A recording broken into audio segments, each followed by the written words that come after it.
Bismillahir Rahmanir Rahim. Alhamdulillah. Wassalatu wassalamu ala Rasulillah. Brothers and sisters and friends, I greet you with the warmest Islamic greetings of peace. Assalamu alaikum wa rahmatullahi wa barakatuh. For those who don't know, that means may the peace and blessings of God be upon you all. Today we're going to be talking about the failed hypothesis, has science killed religion? And I'm going to talk about two main things. The first thing I'm going to talk about is, does science lead to atheism? Because we hear about this quite a bit, especially in the online sphere. Also, we're going to be talking about, well, has science led to the denial of religion, the denial of revelation? So I want to address these two key topics. I think it's very important for us to understand that there is a distinction between what the academics say and what happens on Google. Okay, I think that's very important for us to understand this, because the very fact that we have to give such a lecture or a talk is a symptom of a cause. It's a symptom of a problem, and the problem is that there is a bit of a gap, especially in Western society, especially in Britain, between what's happening in academia and what's happening in popular culture. Yes, there are overlaps, sometimes there's some kind of link, but generally speaking, there is a gap amongst certain groups of people. And this is why I think the British government had to basically come up with the project called Impact, which was to make an impact. The professors and the academics had to basically, engage in popular culture discourse to bridge that gap. And to do so, they would make an impact, right? So this is one of the reasons why I think the British government did that. So I want you to really understand that this question really is not much of a question when it comes to academic discourse, because professors and academics, especially when it comes to the first point that I mentioned earlier, does science lead to atheism? They would say, even if they're atheists, they would say, no, it doesn't. And we have to be very honest. It just doesn't. Simple as that. And I'm going to try and explain why that's the case. So let's start with the first thing that we want to speak about, which is, does science lead to atheism? Does science lead to the denial of God? Well, this is a false assertion. And the reason it's a false assertion is based on 4 false assumptions, okay? The first assumption is, science is the only yardstick for truth, right? So if you have that false assumption that science is the only yardstick for truth, and science can't really deal with a metaphysical notion like God, because he's not in the universe, he's not physical in the universe, therefore God doesn't exist, because science is the only yardstick for truth. And if we can't use science to try and prove this metaphysical notion, and science can't even deal with the idea of God, therefore he doesn't exist. And that's the kind of assumption here. The second assumption is, hold on a second guys, science works. Keyhole surgery, the iPhone, science works. Therefore, it is true. And if it's true, and science can only deal with things that you can observe, and God by definition you can't observe, therefore God doesn't exist. Yes, that's very fuzzy logic, but that's the assumption here. The third false assumption is, science leads to certainty. It leads to certainty, absolute truths. These are scientific facts. They're unchanging. It's the Moses tablets, right? You hear lots of people talk like this sometimes, especially on Twitter and Instagram and YouTube and all those funny places, right? So if it leads to certainty and science cannot deal with a metaphysical notion that you can't observe like a creator, therefore God doesn't exist. Because science can only be certain about things other than God, for example. Yes, that's fuzzy logic, but that's the basis of that assumption, that false assumption. The fourth false assumption is basically people adopt philosophical naturalism and they misunderstand methodological naturalism. Now I don't want to give you a huge headache with lots of terms. I'm going to discuss that a bit later. So those are the 4 false assumptions. Now before I get to, before I break down those 4 false assumptions, let's just really understand what science is, okay? In a general, but in a basic way. So we really understand what we're talking about here. Science is not just what you observe. We have to first understand that. Observations are required for science, but science or scientific theories and conclusions are not just observations, okay? So when I see the moon, and therefore the moon exists, That's not really a scientific theory or a scientific explanation. It's just I'm mirroring my observations, okay? Science requires observations. And what science does, it reasons, right? It uses reason to understand the observations themselves. So say you have more than 5 observations, you see 5 observations about a particular phenomenon. You use now your rational faculties to make inferences or to see if there's any connections between these observations and to understand them holistically, to understand them in a comprehensive way. That's essentially science, right? And that's the beauty of science. Now, Bertrand Russell, he said in his book, Religion and Science, published by Oxford, science is the attempt to discover by means of observation and reasoning based upon it. So it's by means of observation, you have observation, direct and indirect observation, and you reason over those observations. And he continues to basically discover particular facts about the world and the laws connecting facts with one another. So that's essentially what science is. Yes, there's much more to it than that. The method is a very interesting method, and there are debates amongst the philosophers of science concerning its method. For example, if you're a Popperian, Karl Popper, you might, want to adopt falsification, but if you're a soft Popperian, you'd be like, it's useful, but falsified theories can change if you change the assumptions. You can revive falsified theories if you change the assumptions. There's big debates about these things, but let's put them to the side. The point is, you require observations, and you require a rational mind, a human intellect, to understand those observations. That, in essence, is science, okay?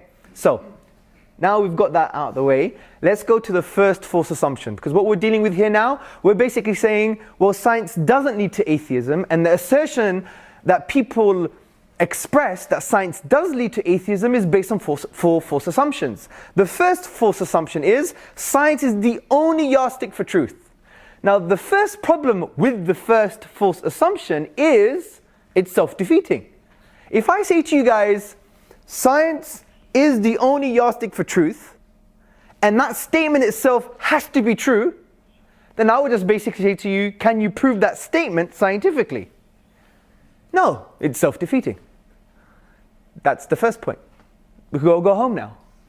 Let's get our pizza, right? So it's self-defeating. It's almost like saying, there are no sentences in the English language longer than 3 words.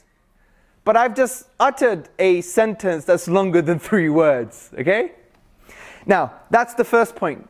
The second point I want to mention is, well, science is not the only yardstick for truth. Why? Because our observations are always going to be limited. And truth will always change from that point of view. And that's one of the beauties of science.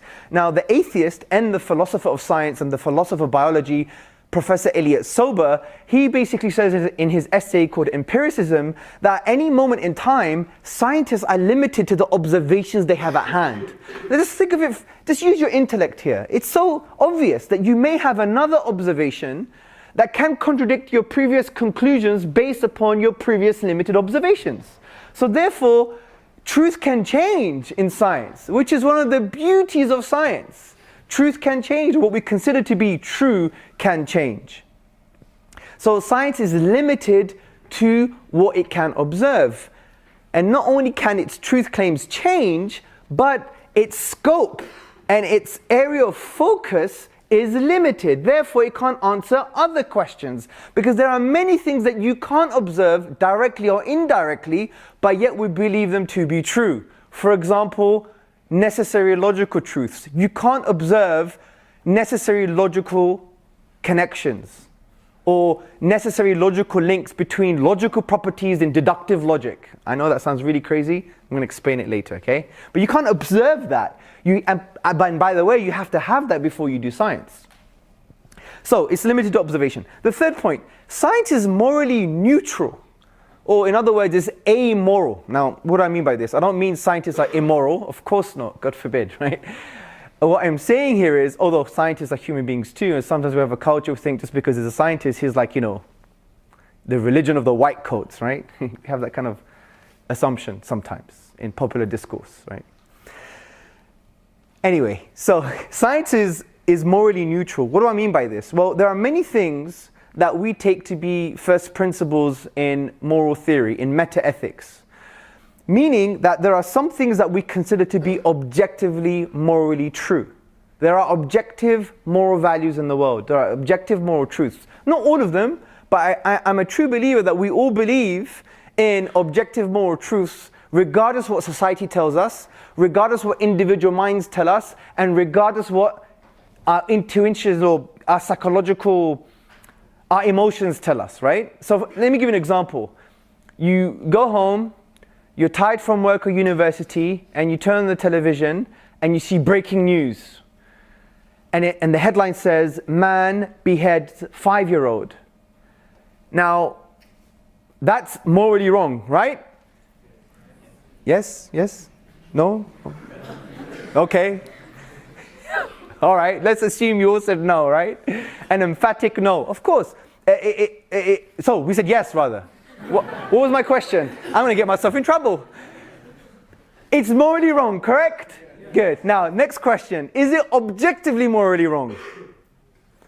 For example, if the whole world were to come and say to you, it's okay to behead a 5-year-old, it'd still be morally wrong.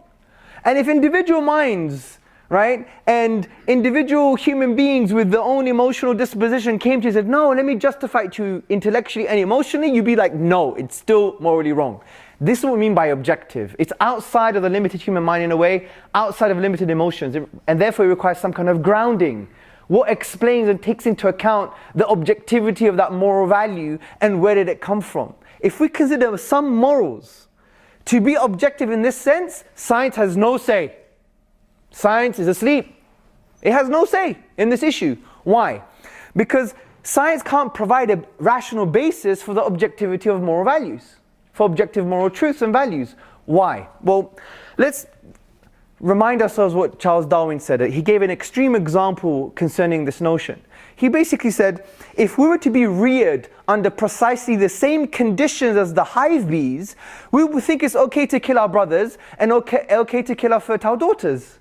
Now, if you extend that logic and you talk about the nurse shark, one would argue that if we were reared under precisely the same biological conditions as the nurse shark, we would think it's okay to rape women. That's what the nurse shark does. Check the National Geographic. The nurse shark bites the fin of its mate and wrestles its mate, which is tantamount, equivalent to forced mating, rape, right? So there is a problem here because all the Darwinian mechanism can do, or to be a bit more specific, all that natural selection can do is provide us with the ability to formulate ethical rules. We agree with this.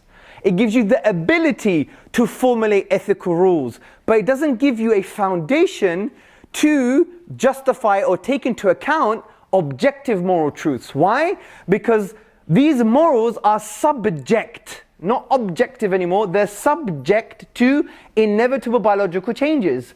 Not only that, morals lose any meaning under biology. They lose meaning because it's just almost arbitrary. It's like a result of a accidental rearing of certain biological conditions.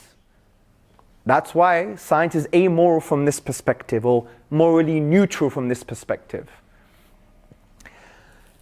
The fourth point is that science can't delve into the personal. Now, what do I mean by this? Now, for my postgrad, I did a thesis on physicalism and neuroscience and the hard problem of consciousness, okay? And this dwells with what's happening inside ourselves, the person, okay?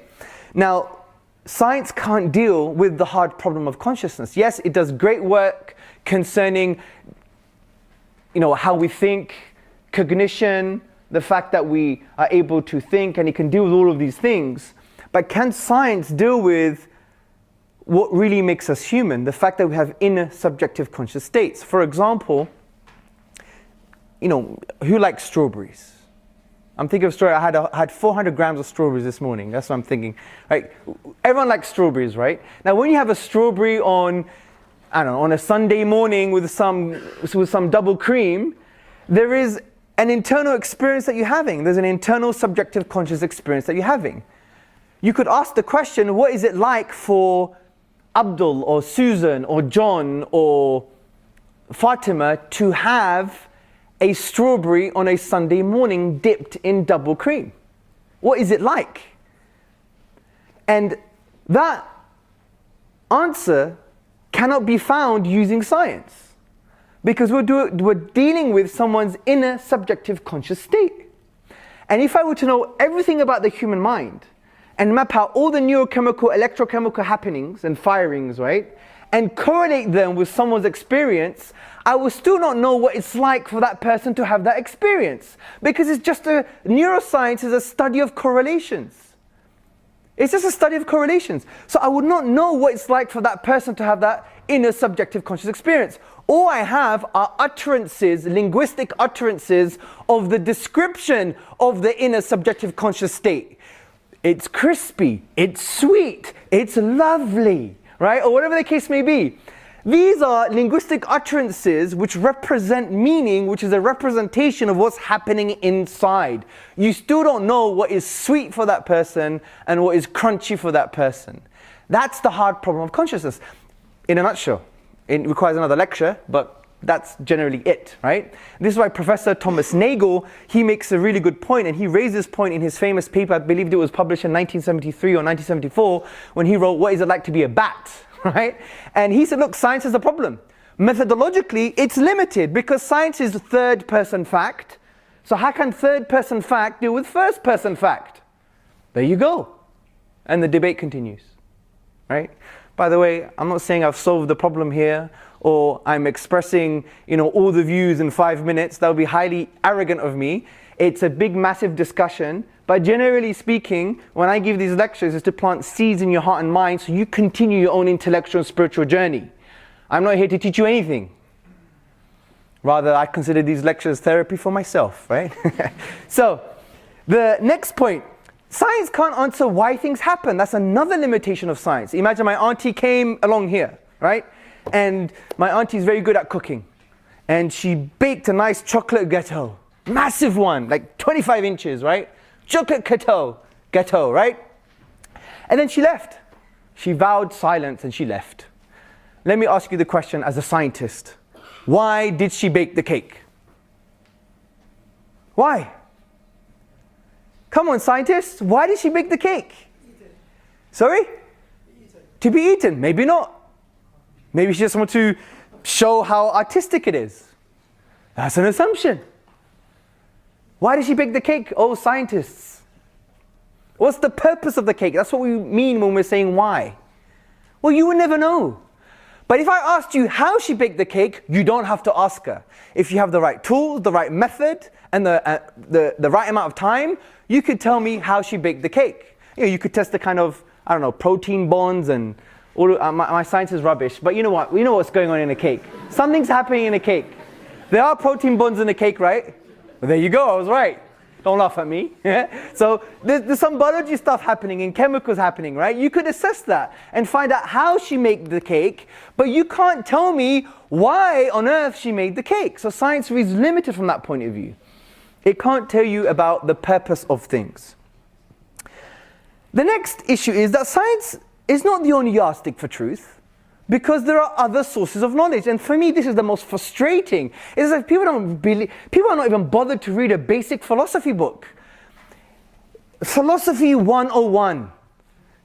If you're 16 years old and buy an A-level standard book on epistemology, the study of knowledge, and you would see that there are other sources of knowledge other than just touching and feeling things. One of them include testimony, believe it or not. The say-so of others. And let me summarize what I'm saying with what happened a few years ago with Professor Lawrence Krauss. So, obviously I did a few mistakes as well. People change. If you're the same person you were 4 years ago, then you have issues. So, I follow kind of a Bruce Lee philosophy. You should be like a river that you keep on flowing, right? So, I'm not the same person. You don't step in the same river twice, as they say, because it's changing, isn't it? Yeah. But anyway, there are some good things to learn from that discussion with Mr. Krauss. And I said to Krauss, hey Krauss, I didn't do it that way, but you know what I mean. I said, hey Professor Krauss, you have a metaphysical presupposition. You think that truth is as a result of what you touch and feel. He said, yes, of course, I'm a scientist. And I said, fine, but there are other sources of knowledge. He said, like what? And I said, testimony. And he sniggered at me. He said, I just do the science. And I said, well, do this science. Do you believe in evolution? He said, yes, of course, I follow the evidence. And then I said to him, have you done all the experiments yourself? Have you done all the science yourself? And then he paused. Everybody started to laugh at him, or lots of people started to laugh at him. Why? Because it exposed his metaphysical presupposition. It is true that he has to rely on the say-so of other scientists, because he ain't going to do the science himself. And if you rely just on your own experiments that you've done directly, you will never have the science you have today. And that's the beauty of human knowledge. You have to rely on other people. And that's why if you study the scientific method, you would see that a key part of the scientific method are the sayings of other scientists, are the conclusions of other scientists. Now you may claim, yes, but their studies are repeatable, and they have been repeated. If you haven't repeated it yourself, it's still the say-so of others. It could be one scientist or 500. The fact that they are telling you the basis of that knowledge is not empirical, it's the say-so of others. Now what's very interesting, there's been a revival in Western epistemology on the issue of testimony in the past 30 to 40 years. For example, you had the 1991 book by Professor Cody. He wrote the book Testimony, a Philosophical Discussion, and he basically argues that testimony is not only a source of knowledge, it's a fundamental source of knowledge. It's fundamental, it's indispensable. And so he basically argues that testimony is not only useful, but it's a fundamental source. And he quotes David Hume, the famous Scottish skeptic, that disagrees with Professor Cody. And David Hume basically says, look, testimony is useful for the wise man, but we only accept testimony because it's in line with our collective experiences. So Professor Cody, being a genius, what does he say? He says, hold on, Mr. David Hume. What do you mean by collective experiences? Because the only way to understand other people's experiences is to ask them and they will tell you. So he's actually shown that testimony, the say-so of others, is fundamental to knowledge. Because if David Hume is saying that, yes, testimony is useful, but it's not fundamental because it has to be in line with our collective experiences, well, how do you know what people's collective experiences are? It's only via testimony. So it's a really good book that I think you should read that shows that testimony is fundamental. Now, by the way, testimonial knowledge could be wrong, just like our empirical knowledge could be wrong. I'm not saying it's accurate. I'm saying it's a fundamental source. Now, what we have to do to find out what constitutes valid testimonial knowledge, that's a different philosophical discussion. And what's very interesting, you have many talking about this. Dr. Elizabeth Fricker, she makes a really good point. She says, look, given my limitations as parametric, given that I'm a limited human being, I can't know everything. I have to rely on the authority of others, which is simple as that. Benjamin McMillan, Associate Professor Benjamin McMillan, he says that in order to have testimonial knowledge, the one who's giving the knowledge has to basically have the responsibility of referring back to people's challenges. And the audience that's receiving the testimonial knowledge, they have to basically, it's within their right to challenge the one who's giving the testimonial knowledge. You have, for example, Emerita Professor Keith Lehrer. He's brilliant. You know what he says? He says, in order for testimonial knowledge to be valid or to be constituted as knowledge, you have to be trustworthy in your assessments on the trustworthiness of others. Now, if a lot of you know about Islamic theology, this is in line with what Muslims have been discussing for 1400 years in the study of prophetic traditions, ilm al-hadith, when we talk about the trustworthiness of the reporter. Anyway, I went too much on testimony. The point is, testimonial knowledge is a fundamental source of knowledge. And I want to end this part by asking you a question. How do you know China exists? Many of us, it's fundamentally based on testimonial knowledge. Even if you have pictures, even if you have images on a map, someone told you that's the picture of Chinese people and China. And even if you met a Chinese person today, well, you have to just believe what they said. It's testimonial, really. Also, what's testimonial is your mother being the one that gave birth to you. You have zero proof. Don't even tell me you have a DNA test certificate, because you don't. And if you did, that's still testimonial. It's a certificate, a testimony that someone did something. You didn't do it yourself, right? So from that point of view, how do you know your mother gave birth to you? You only know because of testimonial. evidence. The fact that your dad told you, the midwife told you, there's a certificate, there may be a video, right? The video is not empirical because you didn't come out like that, bro, did you? With a beard and glasses and a laptop. Imagine, that would be a miracle. God exists, right? So you weren't capitated from your mother's womb like that, were you? No, you had a different face. Obviously far more cuter. So, yeah. So from that point of view, someone have to tell you, hey, that was you when you were a child. So when it comes to things like China and the existence, the fact that you believe that your mother gave birth to you, it's all testimonial knowledge. So it's not true that science is the only source of truth, the only yardstick for truth, because we have other sources of knowledge like testimony. Final point to deal with the first assumption, which is science cannot prove necessary truths. And this is very interesting. Science can't prove necessary truths, and these necessary truths are required before you do any science. For example, logic, logical reasoning, deductive logic. Number one, all bachelors are unmarried men. Number two, John is a bachelor. Number three, therefore John is a unmarried man. This is what you call a valid deductive argument. It's also sound. A valid deductive argument is where the conclusion necessarily follows from the previous statements or premises. A sound deductive argument, if it's valid and also the premises have some form of justification. This is a sound deductive argument. I repeat, number one, all bachelors are unmarried men. Number two, John is a bachelor. Number three, therefore John is an unmarried man. This is a necessary conclusion. Science can't prove these necessary conclusions.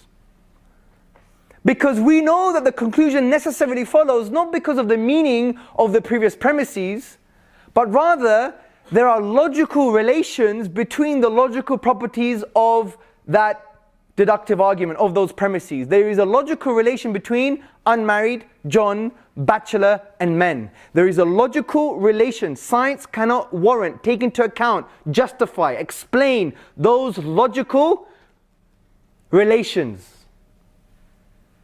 So there you go.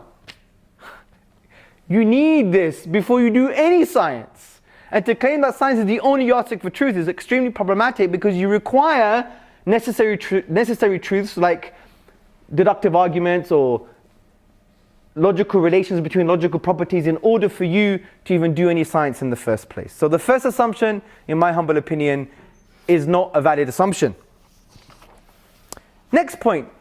Well, the second false assumption is science works, therefore its conclusions are true. Science works, guys, therefore its conclusions are true. Well, that's not true. Let me explain. If we study the history of science, you will see that there were theories that were working, that provided things that we now call truths, but we eventually found out that those theories are false. For example, in the 1700s, there was this workable theory called the theory of phlogiston. Okay? The theory of phlogiston. What was this theory? If things were combustible, they could burn, they would release phlogisticated air. Dan Rutherford in 1772, he used this workable theory and he discovered nitrogen. Nitrogen. But after a few more years, they found out that the theory itself was false. This shows us that you can get a truth from a workable theory that's eventually found to be false. So there you go. It's not true that just because science works, it must be true. That is a false assumption. You have the philosopher Samir Okasha in his book Philosophy of Science. He says historically there are many cases of theories that we now believe to be false, but that were empirically quite successful. Also you have Professor Elliot Sober. He says false models can sometimes work better than truer ones. So the second assumption that science works, therefore it's true, is a false assumption. Let's go to the third false assumption. The third false assumption is science leads to certainty. I mean, who says this? You know when people throw out there, right, in the popular sphere, I had this morning on my Facebook, I think. Someone said, scientific fact. Like this, like Moses tablets coming from God himself. And there's a Moses tablet called Scientific Fact number 345. yeah? And it gives you the fact. And that Moses tablet cannot change. It's engraven in stone. Scientific facts are not like that. They're not like that. For example, many people believe the Darwinian mechanism to be a scientific fact, which basically means in scientific language, a well-confirmed theory that can change. That's what it means. That's what it means, people. Even the evangelical Richard Dawkins, who's like in love with the Darwinian mechanism, he writes about it, and he's a popularizer, and he's an academic.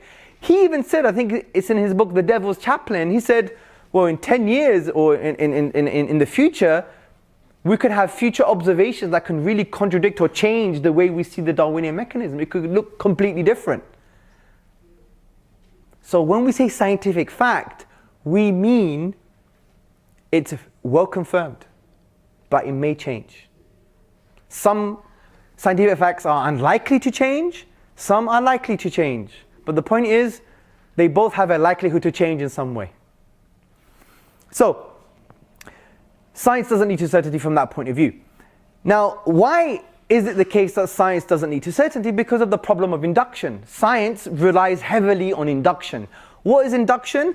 It's like a thinking process where you have a limited set of observations and data, and as a result of your limited observations and data, you conclude for the next observation that you have not observed, or the entire set of observations that you haven't observed.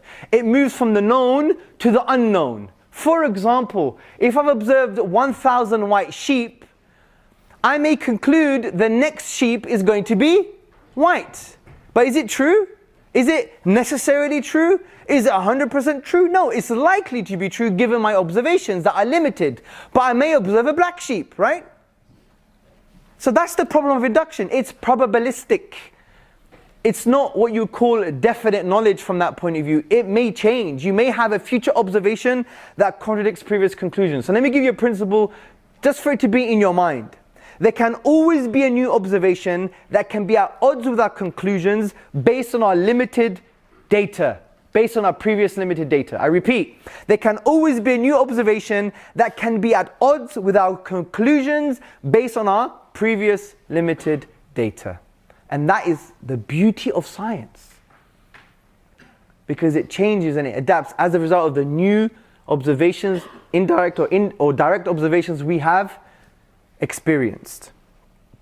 And this is why philosophers of science, Gillian Barker and Philip Kitcher, they say in their book Philosophy of Science, a New Introduction, published by Oxford, science is revisable. Hence, to talk of scientific proof is dangerous, because the term fosters the idea of conclusions that are graven in stone. Now, before I move on to the final false assumption, I want to talk about just a quick note on falsification.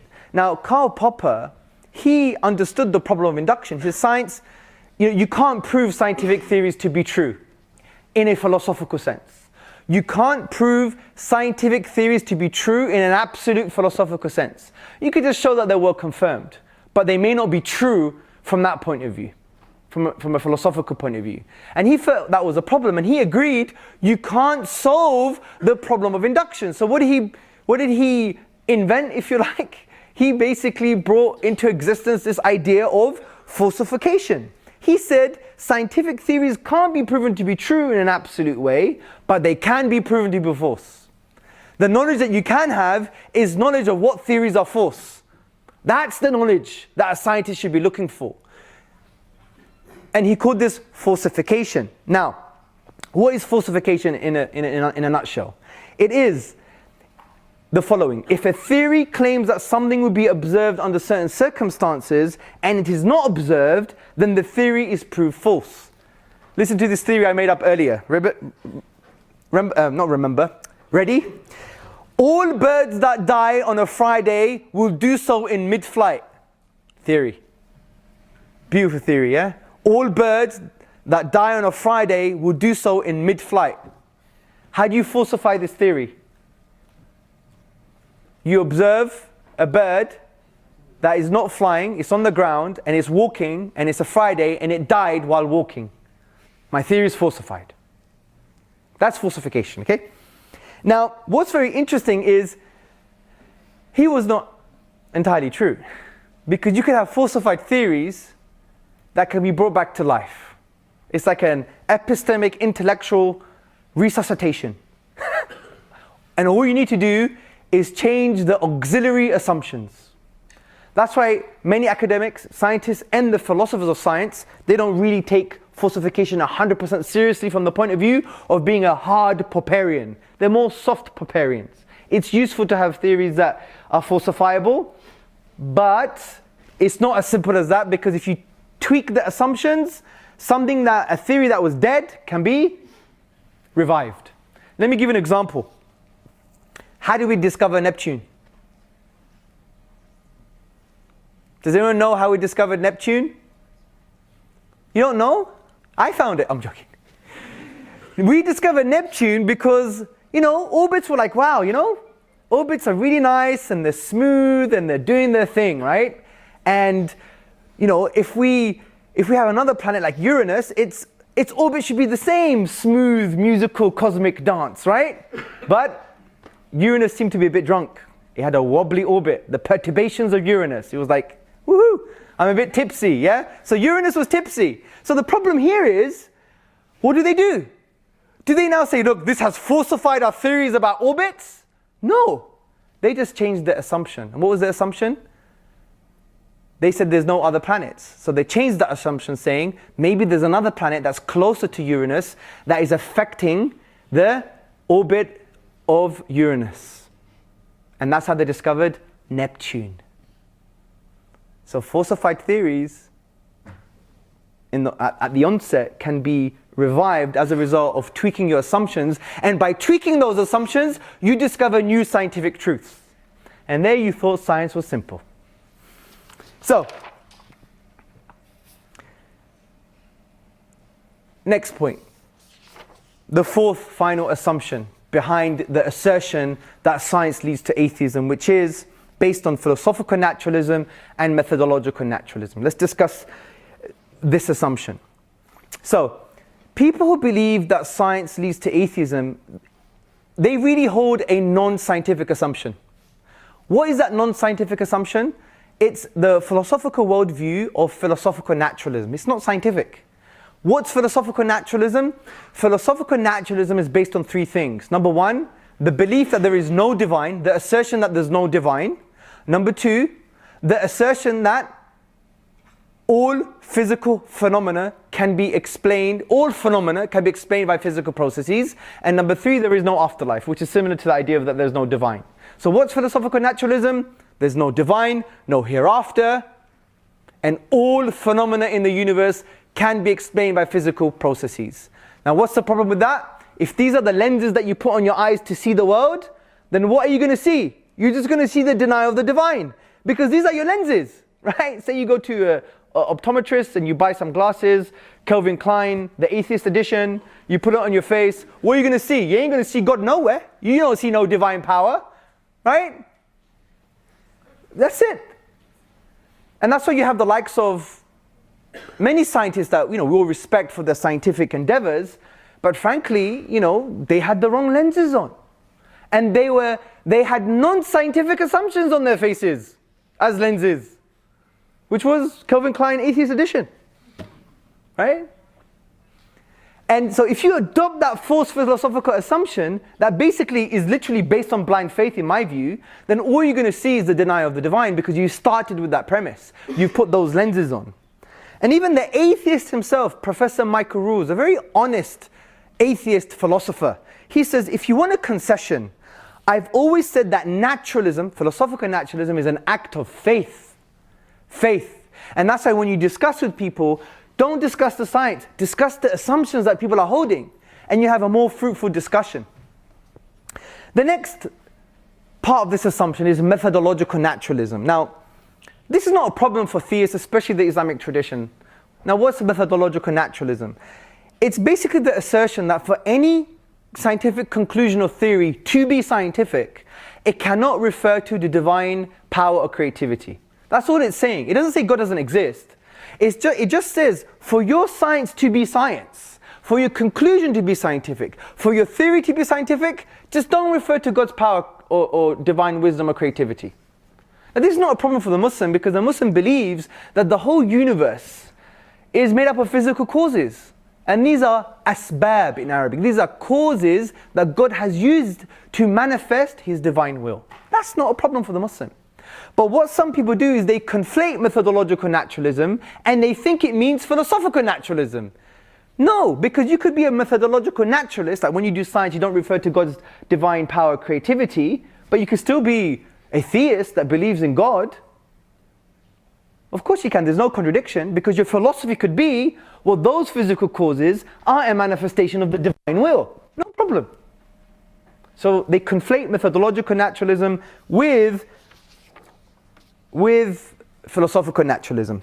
And that's why evolutionary biologist Scott C. Todd, he said, of course the scientist as an individual is free to embrace a reality that transcends naturalism, methodological naturalism in this case. So, does science lead to atheism? No. We've taken the four false assumptions, we've broken them down. So therefore, we can conclude in an intellectually healthy way that science does not lead to atheism. Next point of today's discussion. Well, science disproves religion. It disproves religion. You have all of these scientific things that are happening, all of these conclusions and the things that we consider fact, and your revelation, whether it's the Bible, whether it's the Quran, whether it's your prophetic traditions, whether it's your scriptures, they are saying some things that are not really scientific. So what do you do as someone who believes in a religious worldview? Now when it comes from the Muslim point of view, what do you do? Say for example, I was born in the 19th century and there was the scientific fact at that time that the universe had no beginning. So say I'm a scientist and I adopt that. Yes, universe has no beginning. I'm a Muslim in the 19th century, universe has no beginning. Then I go read my scripture, my Quran, universe has a beginning. What do I do? What do I do?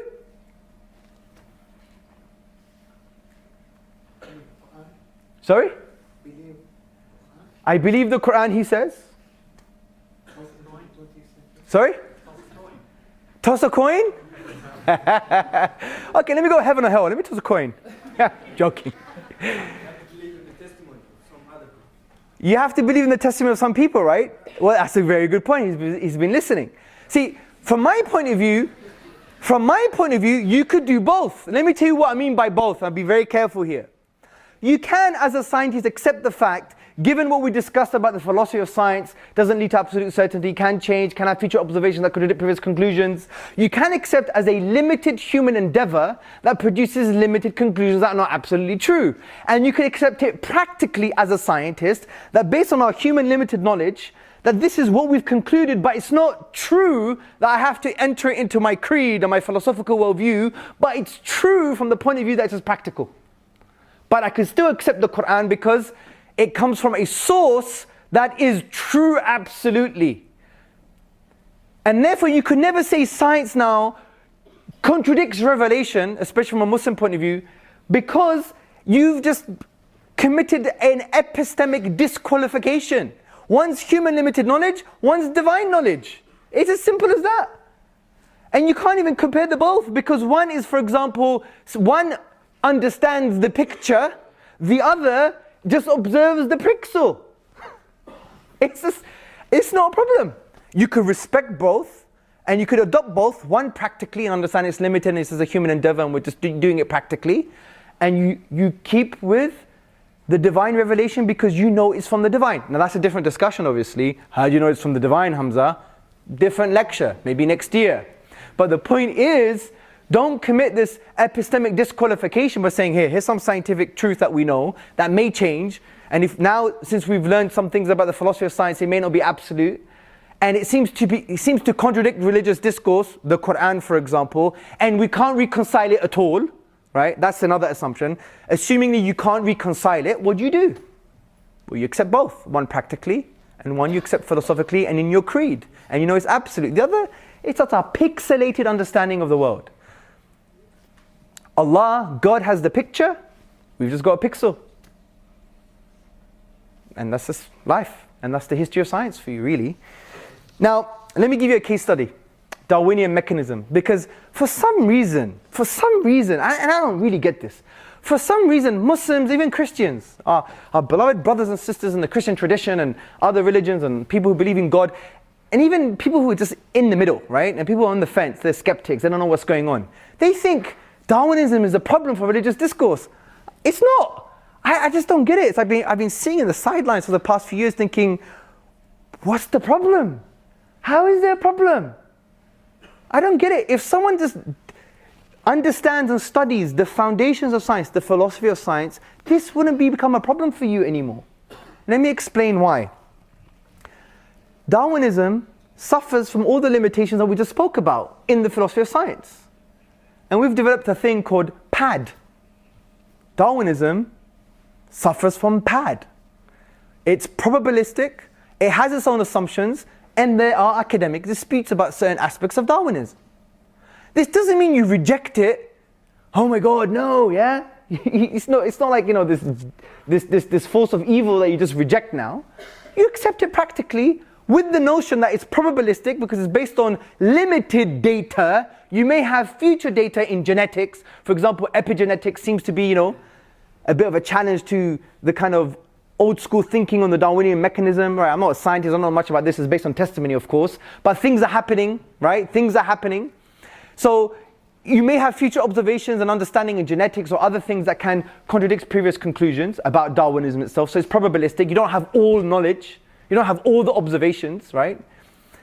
Secondly, Darwinism is based on assumptions, and these assumptions include gradualism, the tree of life, and there are many other assumptions. But you have to adopt gradualism as an assumption, right? In order for you to understand the observations. It's not the other way around, so it's an assumption. And this is why Dennis Noble, the Oxford University biologist, he said all the central assumptions of neo-Darwinism have been disproven. So it's based on some assumptions. And also it has disputes. For example, you have disputes like evolution by natural genetic engineering, neo-Lamarckian evolution, mutation-driven evolution. Now look, I'm going to be very honest with you. I don't have an academic understanding on these, right? And I don't have to adopt them. I'm not saying they're right. But they exist. Disputes exist on the academic level. Assumptions are there. Study the philosophy of biology. Study the assumptions of the Darwinian mechanism. They are unproven assumptions. And it's probabilistic, meaning you don't have all observations, it may change. So how on earth is it a problem? For Muslims at least, how is it a problem? It's only a problem if you've committed an epistemic disqualification. If you believe human limited knowledge is equivalent to divine knowledge. And that has happened only because we have an inferiority complex and because we don't know who our creator is. Because if we believe in God's names and attributes, He's Al-Hakim, He is the wise. He has the totality of wisdom. He's Al-Alim, He's the knowing, He has the totality of knowledge. If you believe He's the wise and all the knowing and He has the picture, we just have a pixel, this would never have been a problem. And we'll just continue the science and love to do science and accept it practically. You could study the Darwinian mechanism as a Muslim and learn how to deal with antibiotics and learn about bacteria and save the world. And like many Muslims do. Because the Quran gives us a spiritual driving principle, value, which says if you save one life, it's like saving the whole of humanity. There you go. What are you going to do? Start walking out of your Darwinism lectures? Come on, man. Do you see my point? It's not a problem. And if it's irreconcilable with orthodoxy, then so be it. Science is beautiful, it's supposed to change. And that's why the Darwinian mechanism is probabilistic from the point of view that you can have future observations that can contradict things that we understand today. It's based on assumptions that are unproven. And there are academic disputes about certain key things of science. Like, is it the tree of life? Is it the bush of life? But it's true, actually that exists. The bush of life idea exists. So there you go. So I don't see how it's a problem. So as a Muslim, you could walk into your biology class and you could listen to the lecturer and you could be empowered by the fact that you understand now what you call in Arabic the usul of science. The foundations, the framework, the principles of the philosophy of science. Let me give you a little story. A few years ago, they discovered the Higgs boson. Who knows who the Higgs boson is? Okay, some of you. Now the Higgs boson, right, was a particle they found. They observed this particle. Now originally they said, look, in the early stages of the universe, particles had no mass. But the Higgs field was switched on. Someone switched it on, don't know who. Well, we know who, but let's play with the idea for a while just to get you excited, yeah? Someone switched the Higgs field on, and the Higgs field gave particles mass apart from the photon, right? So it gave particles mass. Now they found the particle that made up the Higgs field. And popular magazines, YouTube, Google, even some atheists, frankly, let me just be honest. You know, the ones who don't know much about science, especially the philosophy of science. And they read popular magazines and popular books and think they know it all, right? Some of them, yeah? Those types, they were like, oh, they found the God particle. That's what they called it, the God particle. I had Muslims emailing me saying, oh my God, my faith has hit the floor because they found the God particle. It had really nothing to do with God. It wasn't even about the beginning of the universe. It was after the beginning of the universe. It was the how. You know, this happened because God, that's a manifestation of God's will. The reason they called it the God particle is because it was lazy journalism, guys. It was so hard to find, they called it the goddamn particle. And they just removed the word damn. That's it. And it's a shame that popular headlines now increases the faith of the atheist and decreases the faith of a Muslim. Just because of a title. And I'll say many of these things is as a result of a lack of knowledge, a lack of the understanding of the principles behind the thing that we're the area of knowledge that we're studying or we're dealing with. And it's also based on social phenomena. Human beings are social beings, right? Whether we like it or not, we love people, right? Not all the time, but generally speaking, we like to be around. Look at today, you're around a bunch of people. So, and the social norm is developed as a result of our need to belong and our need to feel certain. This is called informational social influence and normative social influence. If I'm uncertain about something, I'm going to go to the masses to gain that certainty.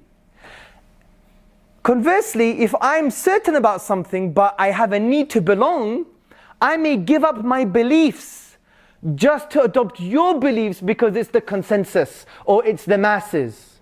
That's how you manipulate societies, right? That's the social norm. We have a need to belong and we have a need to feel certain. And that's why in your intellectual and spiritual journey, just try and ask yourself questions without your phone and think and just, meditate upon your own self and introspect. As the Quran says, think within yourself. وَفِي أَنفُسِكُمْ أَفَلَا تُبْصِرُونَ. And in themselves do they not see? Reflect and ponder.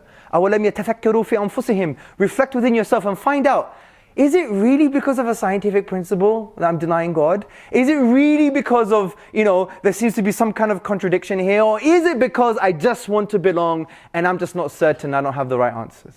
We need to be more honest with ourselves, because I have so many conversations now with so many different people on different sides of the theological spectrum, starting from the meso-theist, which means the hater of God, which is a group of people, by the way. If you read Professor Bernard Schweitzer's book, Mesotheism, the untold story of hating God, you see it. Actually it's called anyway, the title is something like that, yeah? It's very interesting. And then you have the atheist and the agnostic and the skeptic and the believer and the partial believer and the Muslim and then whatever the case may be. So there's a spectrum of people's beliefs, which is fine.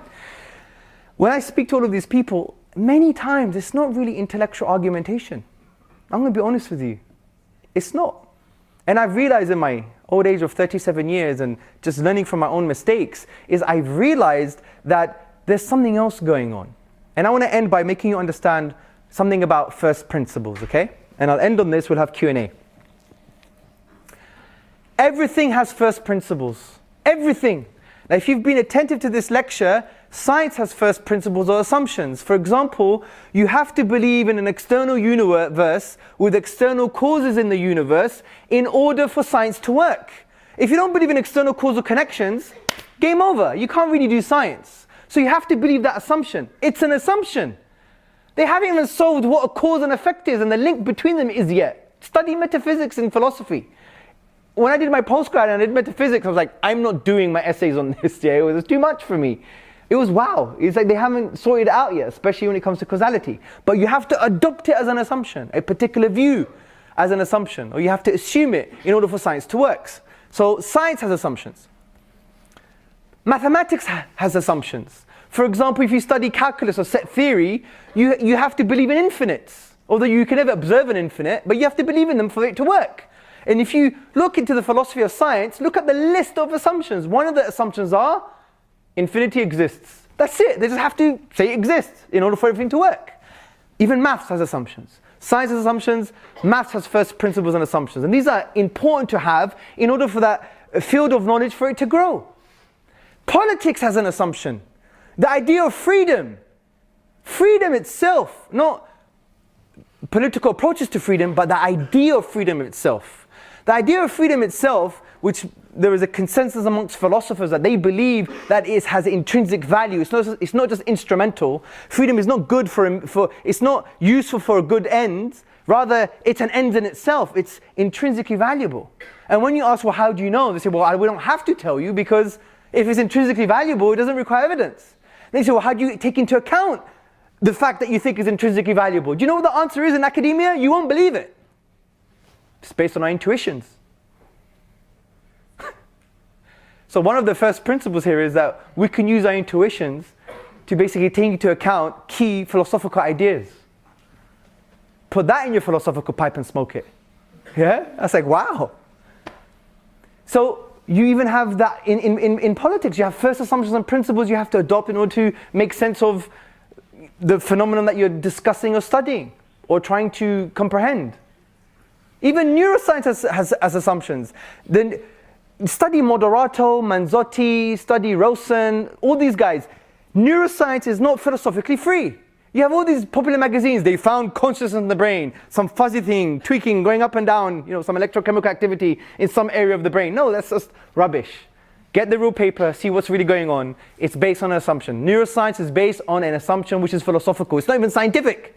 And that assumption is called physicalism, which is the philosophical approach and the philosophy of the mind that things can be reduced to physical processes, but not necessarily physical bits of matter.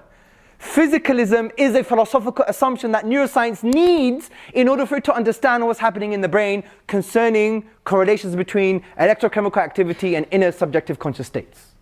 There's an assumption in neuroscience. Everything has an assumption, or technically call it first principles. This is the area of metaphysics. You require first principles in order to understand the world. So, what's Islam's first principle? Let me tell you. Since I don't have chalk, I'm going to take this. Is that right? So, this is Islam's first principle. Are you ready? Do we have chalk, by the way? Behind the bag. Oh, yes. Beautiful. Right, can I draw on this? Can I do it? Good. So, here's Islam's first principle. That's a heart, by the way. I do apologize if it looks like an obese heart, but it's a heart, yeah?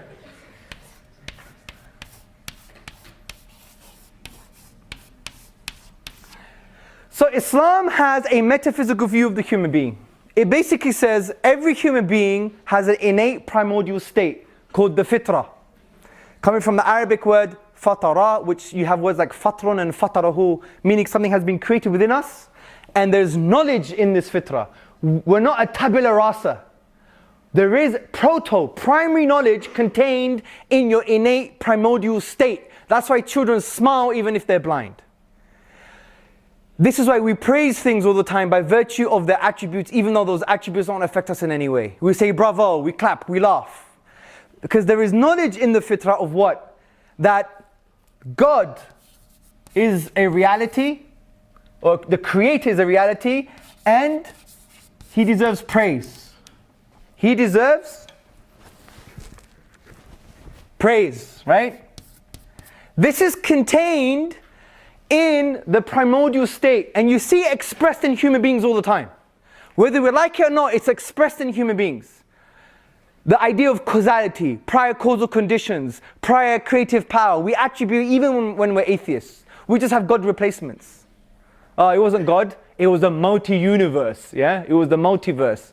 We have God replacements in our language all the time. Praise, we praise things all the time. We stand, we smile, we say bravo. We express a form of praise to things all the time by virtue of their attributes, right?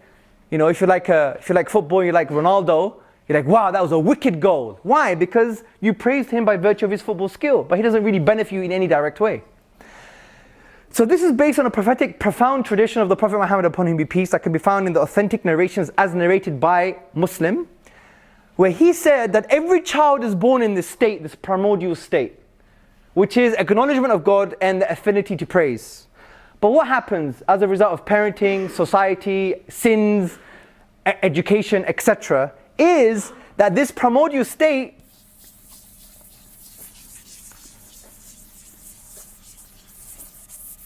is clouded. This primordial state is clouded. So what Islam says is that the job of a Muslim, generally speaking, is to help people uncloud their primordial state.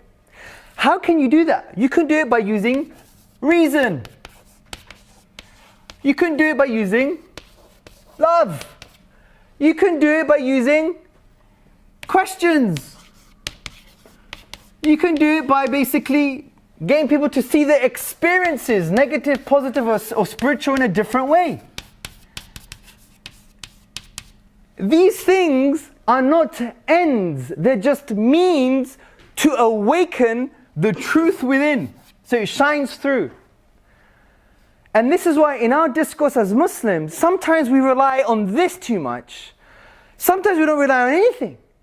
And we become intellectual, abstract robots thinking we can prove our tradition in some kind of robotic, intellectual fashion. Here's a deductive argument. Human beings are not functional, computerized models. We're not robots. We're dynamic. And what's very interesting is, when I engage with people, when you give them reason, sometimes they'll give you a rational question that is a sign that reason is not required anymore. Like, I would give someone an amazing argument for God's existence that I think is amazing. Like, okay, I agree with you, but what was God doing for eternity before He created the universe? And I'm thinking in my head, okay, well, it's a rational question, but how does that question undermine my conclusion? And if you think that is enough for you to stay on your path of disbelief, denying the divine, then for me, it's an indicator of something else that's going on. It's got nothing to do with rationality. It's got to do with maybe psychodynamic stuff. How many times have I spoken to people, and this is all my limited experiences and they could be wrong. Like, I've started speaking about their parents, and that was the main reason why they basically rejected faith. Because they had a very negative, dark, medieval understanding of a tradition, and they just felt really sad. And yet, in the beginning, they'll give me all of these amazing arguments against God. But then when you unravel it, then you find out it had nothing to do with that. And these are my experiences. So, why am I mentioning this is because Islam has its first principle as well. And, sometimes we don't have this intellectual and spiritual maturity to understand the human being as the human being. And sometimes we treat them as intellectual robots. Why am I saying this? Because at the end of the day, we should encourage everybody when we interact with each other to have positive experiences and not just reliant upon, I'm going to prove you wrong. That's the point I'm trying to make. How many times have I seen people embrace a faith, embrace Islam, or even love Islam a little bit more? They may not be Muslim, but appreciate it just because someone said, I don't know. Or someone said, I don't know, but I'm going to buy you a coffee. Yeah, so we have a first principle, which makes sense of Islamic epistemology as well, because you start with knowledge. If you start with primary knowledge that God exists and He deserves praise, then the whole of Islam is all about awakening that within you. It's already inside you. And if you start with the primary knowledge, then you could end up with true knowledge. But if you start with nothing, then you'd always be in a state of skepticism.